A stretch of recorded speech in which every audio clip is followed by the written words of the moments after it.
নহয়, আচলতে বিজেপিয়ে ইয়াত এটা ষড়যন্ত্ৰ কৰিছিল, ভাবিছিল ঢিং সমষ্টিত মই 15 বছৰ জিকি আছিলোঁ, পুনৰবাৰ যাতে মই অসম বিধানসভালৈ মই জিকি আহিব নোৱাৰোঁ, সেইকাৰণে ডিলিমিটেশ্যন কৰোঁতে মোৰ গাঁও পঞ্চায়তকে ধৰি 5খন গাঁও পঞ্চায়ত ঢিং সমষ্টিৰ পৰা কাটি ৰূপহীত পেলাই দিলে, যাতে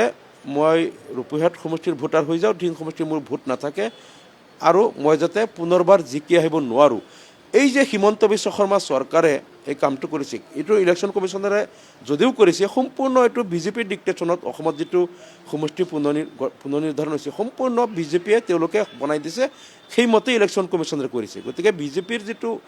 ইয়াত ষড়যন্ত্ৰ, মই যাতে জিকি আহিব নোৱাৰোঁ, মই এতিয়া সেই চেলেঞ্জটো গ্ৰহণ কৰিছোঁ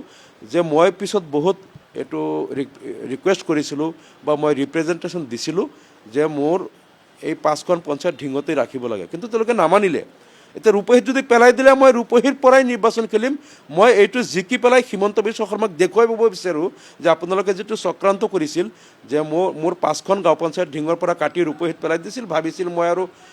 নিৰ্বাচিত হৈ আহিব নোৱাৰোঁ, মই চেলেঞ্জটো গ্ৰহণ কৰিছোঁ আৰু ৰূপহীৰ পৰা মই জিকি দেখুৱাই দিব খোজোঁ হিমন্ত বিশ্ব শৰ্মাক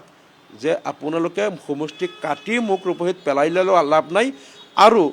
আপোনালোকে অন্যায়ভাৱে মোক নেশ্যনেল ছিকিউৰিটি এক্ট লগাই 7-8 মাহলৈকে কাৰাগাৰত আবদ্ধ কৰি ৰাখিছিল, ভাবিছিল মোৰ জনগণৰ লগত মোৰ সম্পৰ্ক নাইকিয়া হৈ যাব, আৰু মোক মানে এবছৰৰ কাৰণেই ডিটেইন কৰিছিল। তাৰপিছত হাইকোৰ্টে মোক মানে নিৰ্দোষী বুলি অতি সোনকালে মানে কাৰামুক্ত কৰাৰ কাৰণে নিৰ্দেশ দিলে আৰু তাৰপিছত কাৰামুক্ত কৰিলে। কিন্তু এই যে 1 বছৰৰ কাৰণে ডিটেইন কৰিছিল, প্ৰথম কথা হ'ল সমষ্টি কাঠি মোৰ নিজৰ গাঁও পঞ্চায়তখন পেলাই দিলে ৰূপহীত, দ্বিতীয়তে মোক 1 বছৰৰ কাৰণে ডিটেইন কৰিছিল, হাইকোৰ্টৰ অৰ্ডাৰৰ কাৰণে মই 8 মাহত ওলাই আহিব পাৰিলোঁ। এইটো ষড়যন্ত্ৰ আছিল যাতে মই বিধানসভালৈ জিকি আহিব নোৱাৰোঁ, কাৰণ হিমন্ত বিশ্ব শৰ্মা চৰকাৰে তেওঁলোকক বিধানসভাত মই যেনেকৈ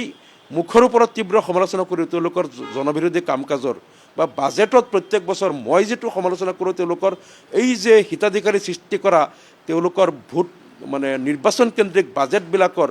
মানে ভিতৰৰ ফুপুলা স্বৰূপটো মই যে উদঙাই দিওঁ প্ৰত্যেক বছৰ, এইটো কাৰণে বিজেপি চৰকাৰ হিমন্ত বিশ্ব শৰ্মা মোৰ ওপৰত নাৰাজ, আৰু তেওঁলোকে সমষ্টি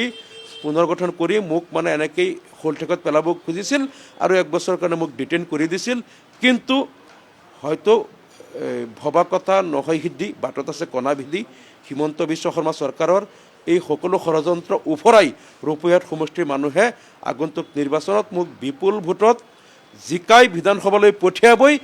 আৰু বিজেপি চৰকাৰৰ এই ষড়যন্ত্ৰ ব্যৰ্থ হ'ব, আপোনালোকে চাই থাকক। মই আবেদন দাখিল কৰিলোঁ ৰূপহীত সমষ্টিৰ কাৰণে। তাত যদি মোৰ ঘৰ পেলাই দিছে, এতিয়া মোৰ নিজৰ গৃহ সমষ্টি হৈ গ'ল ৰূপহী, গতিকে মোৰ ঘৰখন যেতিয়া তাত পেলাই দিছে মই এতিয়া ৰেডি আছোঁ, মই চেলেঞ্জ গ্ৰহণ কৰিছোঁ, মই ৰূপহীৰ পৰাই খেলিম আৰু হিমন্ত বিশ্ব শৰ্মাক এইটো দেখুৱাই দিম যে আপোনাৰ ষড়যন্ত্ৰ কাম নহ'ব, মই আকৌ কেনেকৈ জিকি আহিব পাৰোঁ মই এইটো তেওঁলোক দেখুৱাই দিম বুলি মই টঙালি বান্ধিছোঁ।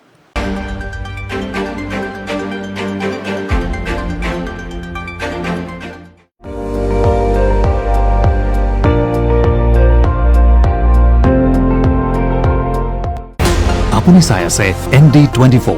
সৰ্বশ্ৰেষ্ঠ নহয় সৰ্বোত্তমৰ দৌৰ।